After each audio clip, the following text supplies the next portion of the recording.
Hello, ഇന്ന് നമുക്കൊരു cooking video ആയാലോ? നമുക്കിന്ന് ചിക്കൻ ഫ്രൈ ഉണ്ടാക്കാം. ഞങ്ങൾ ഇങ്ങനെയൊക്കെയാണ് ഉണ്ടാക്കൽ. നിങ്ങളിങ്ങനെ ഉണ്ടാക്കുന്നുണ്ടെങ്കിൽ കമൻറ്റ് ചെയ്യാം കേട്ടോ.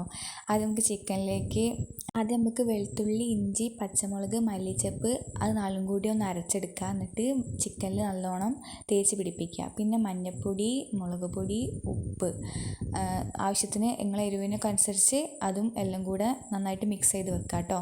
പിന്നെ നമുക്ക് മുളക് ചൂടാക്കണം. ഇതിന് മെയിനായിട്ട് വേണ്ടത് ഇങ്ങനത്തെ മുളകാണ്. അത് നമുക്ക് ചൂടാക്കിയിട്ട് മിക്സിയിലിട്ടിട്ട് ഒന്ന് ക്രഷ് ചെയ്തെടുക്കുക. ഇങ്ങനെ ഈ ഒരു പാകത്തിലാവുമ്പോൾ നിർത്തുക കേട്ടോ. പിന്നെ നമുക്ക് കുക്കിങ്ങിലോട്ട് പോവാം. ഒരു പാൻ എടുത്തിട്ട് അതിൽ ഓയിൽ ഒഴിക്കുക. എന്നിട്ട് നമുക്ക് ഓരോ ചിക്കനായിട്ട് ഫ്രൈ ചെയ്തെടുക്കുക കേട്ടോ. ഇതിൽ കുരുമുളകും കൂടി ആഡ് ആക്കണേ. നിങ്ങൾക്ക് ഇഷ്ടമാണെങ്കിൽ ആക്കിയാൽ മതി. എരിവ് എങ്ങനെയാണ് വേണ്ടത് വെച്ചാൽ അതിനനുസരിച്ച് ഇട്ടാൽ മതി. പിന്നെ നമുക്ക് ആ ക്രഷ് ചെയ്ത് വെച്ച മുളകും കൂടി ഇട്ടിട്ട് നല്ലോണം മിക്സ് ചെയ്യുക കേട്ടോ. അപ്പോൾ നിങ്ങളുടെ എരിവിനനുസരിച്ച് ഇട്ടാൽ മതി. അപ്പോൾ ഇത്ര സിമ്പിളാണ്, എല്ലാവരും ട്രൈ ചെയ്ത് നോക്കുക.